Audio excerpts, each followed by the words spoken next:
बुलढाणा जिल्ह्यातील दोन तरुणांनी लग्न होत नसल्यामुळं 2 दिवसात दोन तरुणांनी आत्महत्या केलेली आहे. एक चिखली तालुक्यातील मंगळूर व एक संग्रामपूर तालुक्यातील सोनाळ गाव.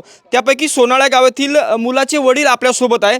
दादा, असं काय त्या दादावर असं काय नेमकं काय नैराश्य येत होता त्यांनी असं म्हणजे आत्महत्यासारखं टोकाचं पाऊल उचललं? आता त्यानं तर आम्हाला काही सांगितलंच नाही. ते त्याच्यासोबतच गेलेला आहे सर्व. तो 4 दिवस तर इथं गावाला जायला होता काय, गावावरून आला काय, मस्त हसी खुशीने त्याने गाईला पाणी किरी पाचले, घरचे जे कामं करायचे ते केले. त्याच्यानंतर त्याच्यानंतर आम्हाला काहीच त्याचा म्हणजे असा हावभाव दिसला नाही की हा असा मुलगा करील म्हणून. पण त्याने हे कसे केले हे आम्हालाही कळत नाही. पण माझी अशी हे आहे की मी फिरून 2-3 वर्ष झाले त्याच्यासाठी मुलगी पाहत होतो काय, घरामध्ये अशा गोष्टी करत होतो. त्या कारणाने तो का निराश झाला असेल हे हे त्याने आम्हाला कळू दिले नाही काय. कारण त्याच्यापेक्षा लहान जे मुलं आहेत, समजा त्याचे जे लहान मित्र आहेत, समजा 1 वर्षाचे 2 वर्षाचे त्याच्यापेक्षा लहान मुलं आहेत, त्यांचे लग्न झाले, त्यांना मूलबाळ झाले. एक तर त्या चिंतेनं त्या आशेनं त्यानं हे टोकाचं पाऊल उचललं काय हे आम्हाला कळूच त्याने दिले नाही. नेमकं लग्न त्याचं जमत नव्हतं. किती वर्षापासून त्याला बघण्याचं काम चालू होतं? बघण्याचं काम 2-3 वर्ष झाले, म्हणजे असं चालू होत्या गोष्टी. जायचं, इथं जायचं, तिथं जायचं, ते कुठं जायचं तर तिथून निराशापत्रच आहे. कोणी म्हणे की बा पाहू, कोणी म्हणे घरदार नाही, तुम्हाला शेतीबाडी नाही आहे काय, आम्हाला शेती पाहिजे, नोकरीवाला मुलगा पाहिजे काय, अशा मुलीवाल्यांच्या अपेक्षा होत्या. अच्छा. किती स्थळापर्यंत तुम्ही गेले किंवा किती स्थळं तुमच्यापर्यंत आले? 2-3 स्थळ त्याच्यासाठी पाहिले ते मी. मागच्या वर्षी पाहिले 2-3, त्याच्या पहिल्या वर्षी 2-3 पाहिले. आता 1-2 आता बी पाहणं चालू होतं. पण ते काय तिथून बी निराशा, कुठं बी जा निराशा आली. कारण घर नसल्यामुळे, शेती नसल्यामुळे, आणि हे कसं आहे, एक तर म्हणजे मोलमजुरी करणारा मुलगा त्याच्यामुळे बी हे निराशा आमच्या पदरी आली समजा. पाहुणे नेमके काय म्हणायचे ज्यावेळेस तुम्ही एखाद्याला स्थळाची म्हणजे सूचना करायची मुलाला, मुलगी बा, तर पाहुणे नेमच्या त्यांच्या काय डिमांड राहायच्या? त्यांच्या डिमांड हेच होत्या की बा बघू पाहू काय. त्यांचे दुसरे काही सांगणे नव्हते. कोणाचं सांगणं होतं की बा आम्हाला नोकरी, आम्हाला मुलगा पाहिजे. कोणी म्हणे आम्ही 2 वर्ष करत नाही, कोणी म्हणे आम्ही सध्या करत नाही. हेच अपेक्षा होत्या मुलीवाल्यांच्या, दुसरं काही नाही. आणि घरदार किंवा शेती वगैरे ते काय डिमांड काय राहायचे म्हणजे? घरदाराच्या डिमांड होत्या काही जणांच्या की बा घरदार कसा आहे, आम्ही पाहायला येऊ काय. येऊ म्हटल्यानंतर ते काही जण आलेच नाही काय. काय येत नव्हते ते नेमकं? नेमके म्हणजे या मोलमजुरीचा मुलगा आहे, नोकरीवाला पाहिजे, त्याला पुण्यामध्ये राहणारा पाहिजे, दिल्लीमध्ये राहणारा पाहिजे काय. हा मोलमजुरी करून खाणारा मुलगा, सर्व कष्टाळू, आणि पूर्ण घर त्याच्यावर अवलंबून होतं माझं काय, आणि तोच कमावता होता घरात काय. ज्यावेळेस समजा हे जे झालं 2-3 दिवस तो नेमका काय करत होता असं तुमच्या काही तुमच्याबरोबर बोलला होता का तो? माझ्याबरोबर तो एवढंच बोलला की बा 2-3 दिवस तर तो गावाला जायला होता काय. गावाला जायला होता, मामाची इथं 2 दिवस थांबला, बहीणला भेटून आला काय. त्याच्यानंतर मग आखाडीच्या दुसऱ्या दिवशी तो घरी आला, सोमवारी, आजच्या सोमवार, आजच्या दिवशी घरी आला काय. घरी आल्यानंतर सर्व गावामध्ये, येटाळ्यामध्ये सर्व जसं तो रोजचा कार्यक्रम करते तसं करत होता, बोलत होता काय. स्वभाव कसा होता? त्यांनी असं टोकाचं पाऊल घेतलं, स्वभाव कसा होता त्याचा? त्याच्या मित्राला माहीत नाही पडलं टोकाचं पाऊल त्यानं कसं घेतलं, काय घेतलं. तुमच्याबरोबर कधी बोलला नाही का तो? असं त्यांनी बोलून दाखवलं नाही का? काहीच नाही बोलला तो, काही नाही. टोकाचं पाऊल कसं घेतलं त्यानं आम्हाला, म्हणजे सर्व गावाला त्याला हळहळ झाली. त्याच्या मित्रांना ती हळहळ झाली. मित्राला माहीत नाही की यानं असं टोकाचं पाऊल का घेतलं. आपल्याबरोबर त्याचे मोठे काका आहे. काका, खूप वाईट प्रसंग आहे तुमच्यावर. एक लग्न होत नसल्यामुळं मुलांनी असं केलं आहे तुमच्या पुतण्याने. कधी काही तो लग्नावरून तुमच्याबरोबर कधी काही बोलला का तुम्हाला? लग्नापासून तर आमच्याविषयी काहीच बोलला नाही तो. पण आम्ही 2-4 वर्ष झाले त्याच्याकरता पाहायला चालू होतं, पण कोणतं स्थळ दिलं असं हे म्हणे ना. कारण परिस्थिती गरीब असल्याच्या कारणानं एक तर पोरगा मोलमजुरी करे, तर ते पाहू म्हणत बा. एक तर म्हणत शेती पाहिजे, किंवा जागा पाहिजे, फास्ट घर पाहिजे. तिथे आमची परिस्थिती बिलकुल हकालीची आहे. आम्हाला रोज सकाळी धंद्याला जाणं, संध्याकाळी खाणं अशी परिस्थिती आहे.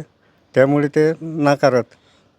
लोक तुमचे पाहुण्या-रावळ्यांकडून मुलासाठी काय डिमांड राहायच्या, कसा मुलगा पाहिजे किंवा काय, म्हणजे नेमके नाकारायचं काय कारण? नाकारायचं कारण ते एक तर मला सर्व्हिसवाला पाहिजे, एक तर शेती पाहिजे, एक तर चांगलं घर पाहिजे पद्धतशीर. आता हे आमचे टिनाचे घरं झोपले. एक तर त्याला स्लॅबचे घरं पाहिजे किंवा चांगलं नोकरी पाहिजे मुलाले. आता तो मजुरी करे दुकानवर. हां, आणि जितकी परिस्थिती आमची बिलकुल हकालीची होती त्यावेळेस ते नाकारत.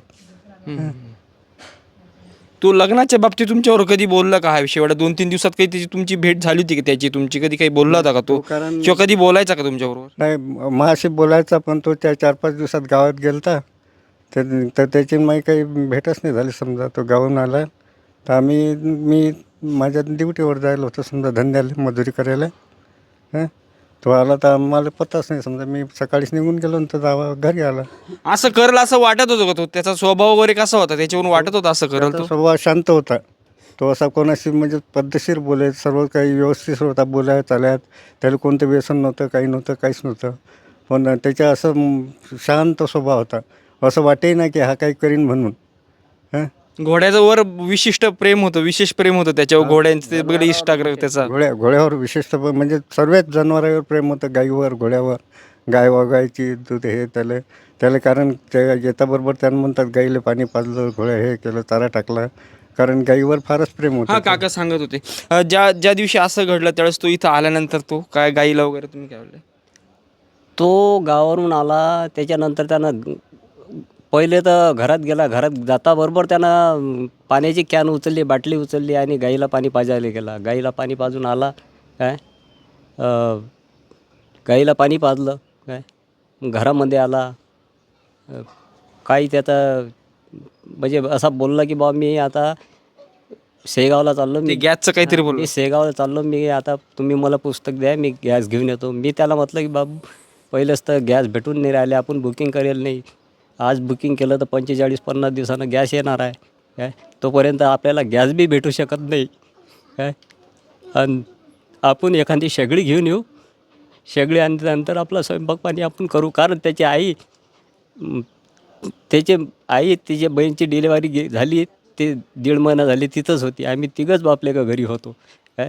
मोठा भाऊ त्याचा शेताले शेतमजुरी करायला गेला कामासाठी, तो बी घरी नव्हता. मग त्याच्यानंतर एवढा बोलला माझ्या संग. मी माझ्या कामाला चालला गेलो. शेतात मला जायचं होतं, मी शेतात गेलो काय. शेतात गेल्यानंतर यानं बसून घेतो घरामध्ये काय टोकाचं पाऊल उचललं तुम्ही.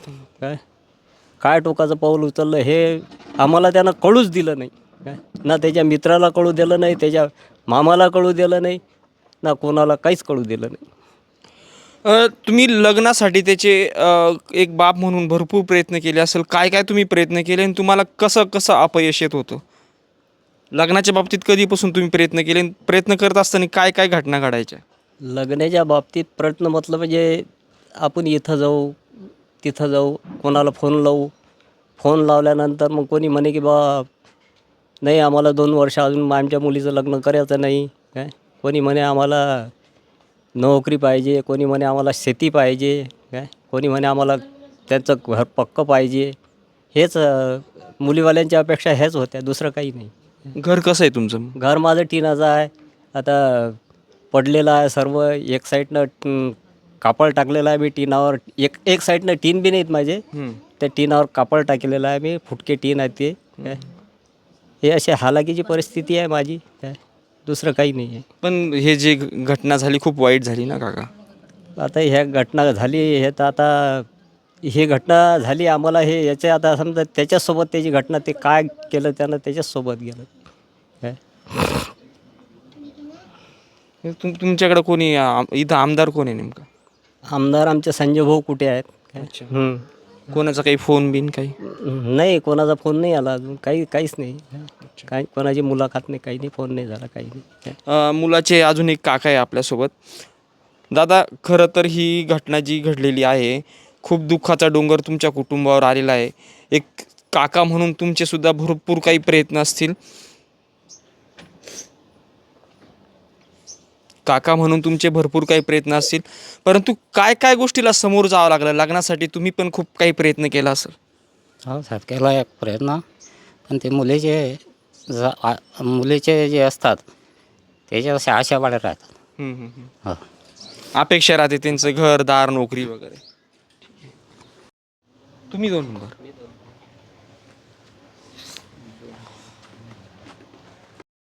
तुम्ही 2 नंबर.